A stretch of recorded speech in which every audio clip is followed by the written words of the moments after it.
I moved to a tiny country in Europe 2 years ago. My baby was sick the other day, and this is how healthcare works here. Basically, I sent her to daycare. She's only been there for about a month, and you already know what happens. She obviously got sick. Daycare, mind you, is only $270 a month, and it includes Saturdays and 3 meals, the whole works. And if you want, the daycare will also get you vegan or vegetarian options just for your kid at no extra cost. Now, she got sick, she had a stomach virus. If you know, you know. After letting it run its course for about 2 days, I decided to take her to a pediatrician, which was right down the street. I called up the pediatrician. I asked if she can come in right away. It's not an emergency, but she's sick. The pediatrician said, of course, come in 10-15 minutes whenever you want. I'll be here. So we end up going. She ends up looking at my daughter and gives us some medication. There was no waiting in line. Actually, there was one kid before us, so we waited maybe 5 minutes. The visit was completely free. We didn't pay for anything. And the medicine she prescribed her cost less than $3. We can take her to the pediatrician literally whenever we want for $0. But if we wanted to go to a private pediatrician, it'll be about $30 for the visit, and the medications are all the same price. So if anyone is curious what Europeans really think about Americans and American culture, let me introduce you to the Gardens of the World in Berlin. This is the America Garden. It is a fake parking lot. Literally, this is the garden. It looks like a parking lot. This is the curated, designed garden with half-dead palm trees and a closed-off patch of grass. Yeah. This is the Italian garden, and this is South Africa. This is the Korean garden. Whole beautiful Riyadh. This is the Moroccan garden. It's very well done, actually. It's really nice.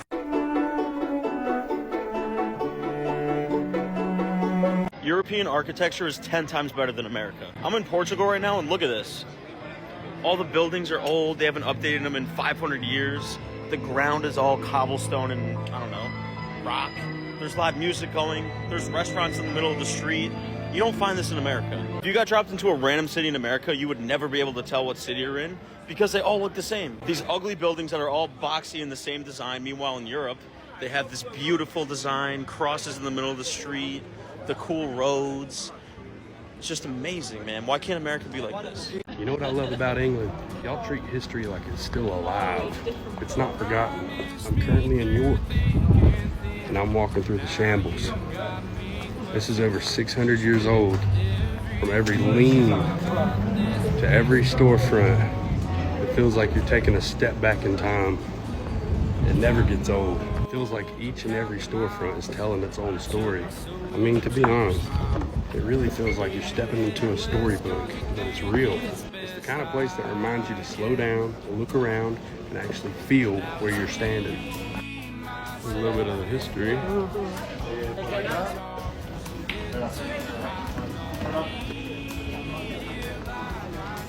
You know, it's not just history. It's almost like home with a different skyline. We recently arrived in Europe. We have no idea what that is. If somebody can explain, is that like an ancient helicopter or something? Oh my gosh, is that a European yeah. thing? I don't know. Nobody speaks English, by the way. We asked them. They're like, oh, we don't know. So somebody say what that is. Middle of the woods. Yeah. My guess, it's a fallen helicopter repurposed into some kind of... Yeah. You know when you're out walking and you see a ruin? Did you know it might not be real? Have a look at this guy.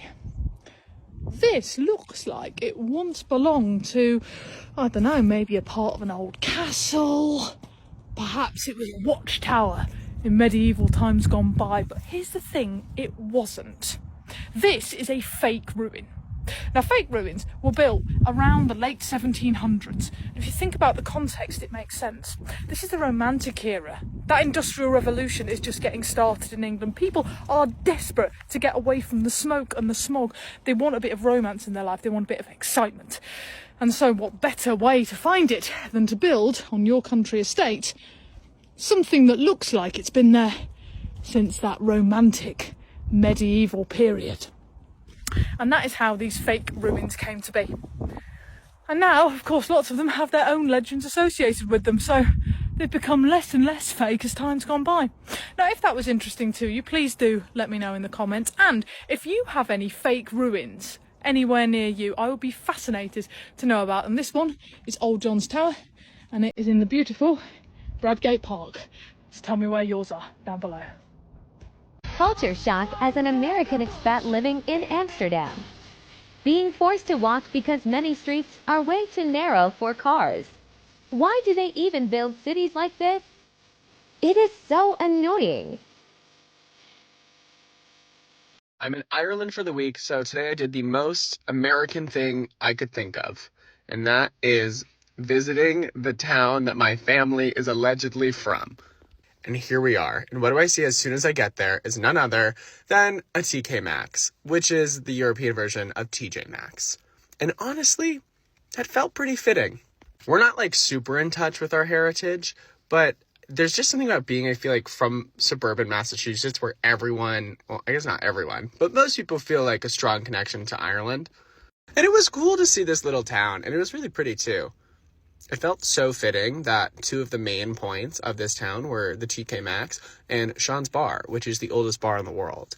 And that was pretty damn cool. It dates back to 900 AD, and that feels quite representative of my family. So, in Madrid, the dining schedule is a major shift, with lunch typically served between 2 p.m. and 4 p.m., and dinner not until after 8 p.m. This late timing reflects a culture that prioritizes slow, social meals with family over a quick bite. Hello everyone, my name is Anthony. I am the judge, the jury, and the executioner. Jen, can you open the door? Yeah. How does it work? Just turn the handle all the way up. Up? Yes. Oh my god, Jen. Did I break it? You just broke the door. What? Oh my god. Oh my god. I didn't do anything. Hold it. You don't even know what's gonna happen. Okay, try to push it back, okay? Okay, that looks good, right? I think it's fine, right? Okay, try to open it again and see if it still does the same thing.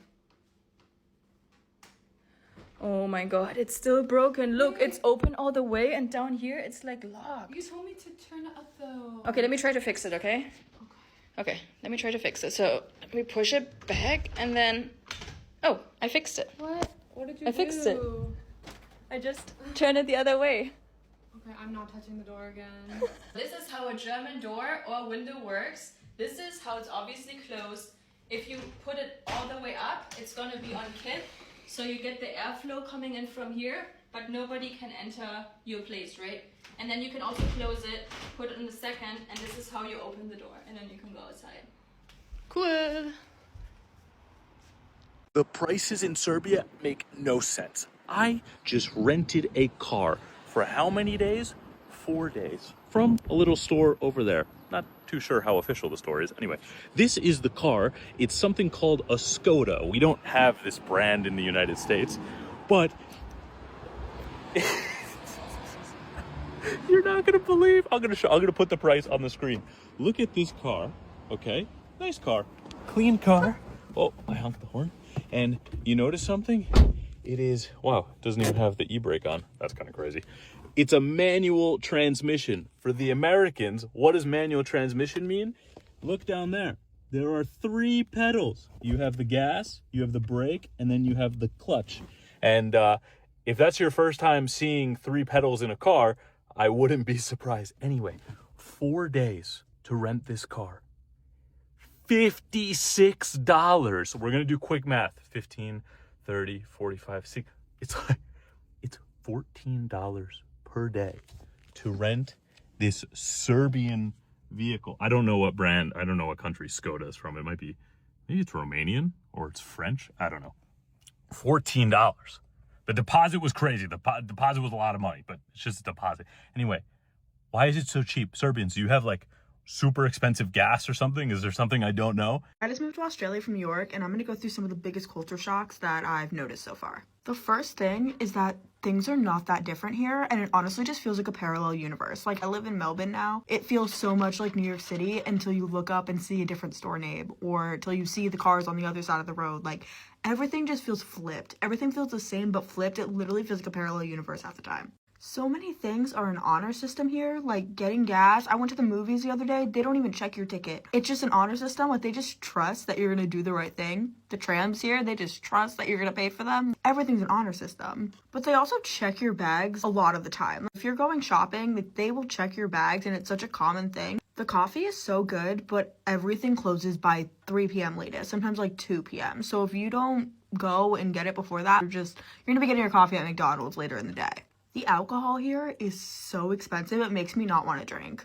Also, this is only specific to certain places, but when I was in the Gold Coast specifically, they would take your picture as you walked into the club with an iPad to just have it documented who you are, to make sure that you're not getting too drunk, which is okay, great, but like different, very different.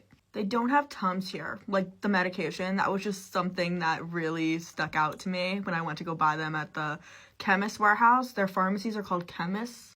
I made a whole separate video on this, but their concert system is different. If you're going to a general admission concert, they'll have like 20 different doors, and your ticket will tell you what door you're supposed to enter. So it doesn't really matter what time you show up. A different door might just get lit in before you and be in front of you anyway. Their Sprite is called lemonade, and I still haven't figured out how to get like actual lemonade. Like American lemonade, I don't really know what the equivalent is. This one might be self-explanatory with the cars driving opposite on the opposite side of the roads, but like drive-thrus are opposite. I was standing inside of a restaurant and I saw the window, and like the car comes from this way, like it comes from the opposite direction, which makes sense because the passenger window is going to be on the opposite side, but like, I don't know, that was a culture shock to me. People also leave their dogs like everywhere. Like if you go to a grocery store, there'll be like a dog with their leash like tied to the pole outside while somebody goes inside and shops, and I'm just like, in America, you would never trust that. I just keep writing these down in my notes as they come to me, so I will definitely make a part 2. This is how much it costs to go to the ER in the UK. This was my first time getting any sort of medical treatment in London. I'll show the final number at the end and compare it to what I would have spent in America. Just some context as to why I was going to the ER in the first place. I went to a wedding in Lake Como, Italy, and when I got back, my throat was completely swollen to the point where I couldn't even swallow. I've had mono and strep, but this was like something I'd never experienced before. So first I went to a walk-in clinic in Parsons Green. They took one look at my throat and they were like, you immediately need to go to the hospital. So they sent me to Charing Cross, which has like a specialized ENT unit. Then they sent me straight to A&E because they said I needed to get blood work done, which I hate blood work so much. As you can see from these clips, I am not great with needles. So after I did the blood work, I had to wait like a few hours in the waiting room to wait for the results, which came out saying that I had extreme levels of infection. So then they put me on an IV drip of antibiotics, but I only had a smoothie this whole day, so I thought I was gonna pass out. So then I Uber Eats Chipotle straight to A&E. This man was looking at me like I was literally insane because, one, I am. But anyway, after this was all said and done, I ended up only spending about £9 for my prescription for my antibiotics, and in the States, this easily could have been a few grand. In most Spanish towns, socializing also involves those vessels like two kisses greeting. Whether you are meeting friends for drinks or spotting an acquaintance or the metro, it's standard practice to give a kiss on each cheek, both when arriving and saying goodbye. The nightlife operates on an entirely different clock, with bars staying packed until 4 a.m. and clubs only reaching peak capacity around 2 a.m. In Madrid, it is perfectly normal for the party to continue until the sun comes up at 6 a.m. Shopping often favors specialized local stores over massive retailers like Walmart.